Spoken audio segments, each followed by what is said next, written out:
Sekitar 200 aparatur sipil negara atau ASN akan menghuni Ibu Kota Nusantara atau IKN Nusantara di Kalimantan Timur. Diketahui, 2024 mendatang, Presiden Jokowi akan memindahkan Ibu Kota Negara dari Jakarta ke Ibu Kota Nusantara. Perpindahan pusat pemerintahan Indonesia ini akan diikuti dengan berpindahnya ratusan ribu ASN.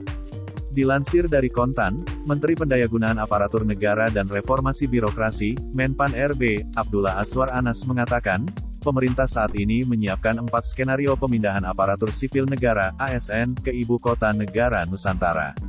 Menurut Azwar Anas, skenario itu dipersiapkan untuk pemindahan tahap awal, yakni pada 2024. Ada 4 skenario. Ada skenario pertama 1.971 orang pindah, kedua 5.716 orang pindah, ketiga 60.000 orang pindah, dan keempat 100.000 orang pindah, ujar Azwar Anas di Kompleks Istana Kepresidenan pada Rabu, tanggal 19 Oktober tahun 2022.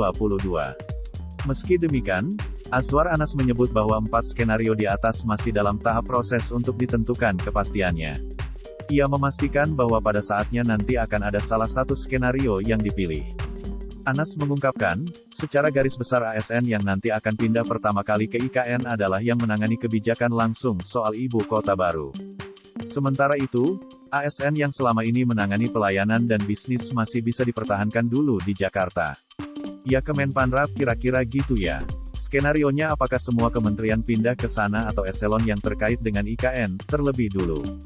Ini skenario yang masih diproses, kata Anas. Sedang dikaji terkait dengan beberapa kementerian lembaga dan beberapa eselon I untuk didata.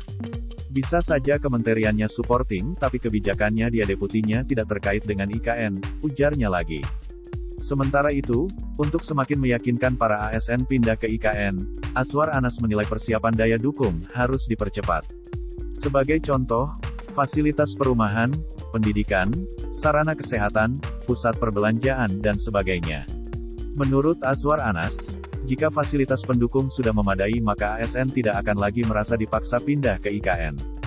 Maka daya dukung pendidikan, kesehatan, lingkungan itu jadi bagian yang tidak terpisahkan. Artinya, kalau sekolah bagus di sana, RS bagus di sana, tentu akan jadi pilihan. Kalau tidak, orang akan merasa dipaksa. Itu sih prinsipnya, kata Azwar Anas.